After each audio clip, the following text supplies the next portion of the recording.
अगर आपके पास आपका फर्स्ट एड बन के तैयार हो गया है, तो अब हम डिस्कस करते हैं कि फर्स्ट एड बॉक्स का यूज़ कैसे करें? मतलब फर्स्ट एड ट्रीटमेंट आप खुद से कैसे कर सकते हैं?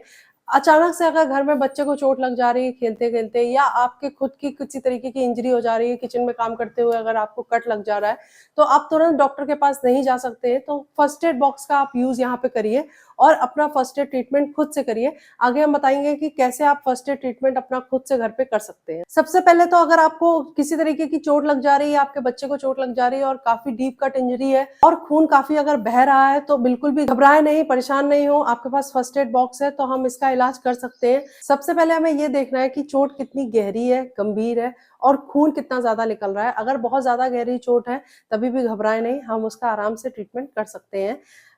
पहले ये ध्यान देने की ज़रूरत है कि किसी भी तरीके के खून बहुत ज़्यादा नहीं निकलना चाहिए। अगर अंदर का मांस दिख रहा है, तो किसी तरीके से आपको वो ब्लीडिंग को रोक के आपको सबसे पहले डॉक्टर के पास जाना पड़ेगा, जहाँ पे सूचर करवाना पड़ेगा। लेकिन अगर बहुत ज़्यादा डीप कट नहीं है, एक नॉर्मल कट हुआ है, ब्लीडिंग लेकिन अगर ज़्यादा भी हो रही है, तो आप उसको रोक के घर पे ही ड्रेसिंग कर सकते हैं। आगे होने वाले इन्फेक्शन को भी आप बचा सकते हैं। और इसी के साथ-साथ ये थोड़ा ध्यान देना ज़रूरी है, कहीं किसी तरीके की सर पे चोट तो नहीं लगी है, या जिसको चोट लगी है उसको कहीं कमज़ोरी या चक्कर तो नहीं आ रहा है, या उल्टियाँ तो नहीं हो रही हैं। तो ये चीज़ें आप थोड़ा-सा ध्यान रखिए। अगर इस तरीके के आपको साइन दिख रहे हैं, तो आप उसको तुरंत डॉक्टर के पास लेके जाइए। अभी अगर सिर्फ़ सिंपल कट है या ब्लीडिंग अगर ज़्यादा हो रही है, तो आपको क्या करने की ज़रूरत है, सबसे पहले आप अपने हाथों को अच्छे से वॉश कर लीजिए, सैनिटाइज़ कर लीजिए। उसके बाद आपके पास जो गॉश है, कॉटन गॉश या जो आपने पट्टियाँ तैयार करी हैं, जो कॉटन गॉश है उसको लेकर आपको कट वाले एरिया में अच्छे से प्रेस करके रखना है थोड़ी देर के लिए। आप 30 टू 60 सेकंड के लिए अगर उसको प्रेस करके रखेंगे, तो ब्लीडिंग रुक जाएगी। अगर बहुत ज़्यादा हेवी ब्लीडिंग हो रही है, तो उसको 1 मिनट के लिए आप ऐसा कॉटन गॉश या कॉटन के एक मॉप को ऐसा लगा के थोड़ी देर के लिए आप उसको एरिया को प्रेस करके रखिए। खून स्टॉप हो जाने के बाद आप वो पूरे एरिया को कैलेंडुला या इस्निशिया के मदर टिंचर से अच्छे से क्लीन कर दीजिए। अगर आपके पास वो नहीं है, तो आप बीटाडीन का ऑइंटमेंट भी यूज़ कर सकते हैं, जिससे वो पूरे कट एरिया को आप अच्छे से क्लीन कर दीजिए। उसके साथ ही जो सराउंडिंग एरिया है, जितना भी आस-पास का एरिया है, उसको भी साफ कर दीजिए, ताकि आस-पास के एरिया से धूल-मिट्टी या उसमें डस्ट ना जाए। इसके बाद हम सबसे पहले उसमें आप एक अच्छी क्वालिटी का ऑइंटमेंट, कैलेंडुला ऑइंटमेंट सबसे बेस्ट रहता है। स्किन में अगर इंसेक्ट बाइट हुआ है या इन्फ्लेमेशन हुआ है, बर्न के केसेस में आप किसी भी तरीके की स्किन प्रॉब्लम में कैलेंडुला ऑइंटमेंट यूज़ कर सकते हैं। तो वो आपके फर्स्ट एड बॉक्स में ज़रूर होना चाहिए।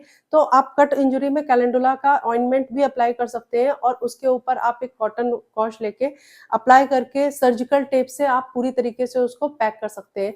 ये पट्टी आपको 1.5 से 2 दिन के बाद फिर से ओपन करनी है, देखनी है कि आपका कट जो है या इंजरी जो है, वो हील हो रहा है कि नहीं हो रहा है। अगर उसमें पस फॉर्मेशन हो रहा है या आपको ऐसा लग रहा है वो ठीक नहीं हो रहा है, तो आप ओरली मेडिसिन भी लेना स्टार्ट करें, जो एंटीबायोटिक या एंटी इन्फ्लेमेटरी मेडिसिन्स रहेंगी।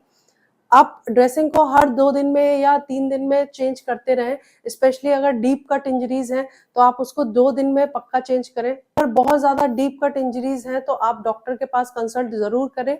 इसके साथ ही अगर आपको ज़्यादा डीप कट इंजरीज़ नहीं है, तो आप सिंपली उसको 2 से 3 दिन के बाद फिर से आप ड्रेसिंग चेंज कर सकते हैं, और जैसे-जैसे अगर वुंड हील होना शुरू हो गया है, तो आप उसको ओपन भी छोड़ सकते हैं आगे के लिए। बट आप मेडिसिन जो भी है कंटिन्यू एक 1 वीक के लिए आप ले सकते हैं, ताकि आपकी वो इंजरी पूरी तरीके से हील हो जाए। अगर आपकी उम्र ज़्यादा है, तो कोशिश करिए कि अगर जब भी आपको इंजरी हुई है, उस टाइम पे आप शुगर की चीज़ें कम से कम लें। एक बार आपकी इंजरी ठीक हो जा रही है, तो फिर आप अपना शुगर इंटेक रख सकते हैं एज़ इट इज़।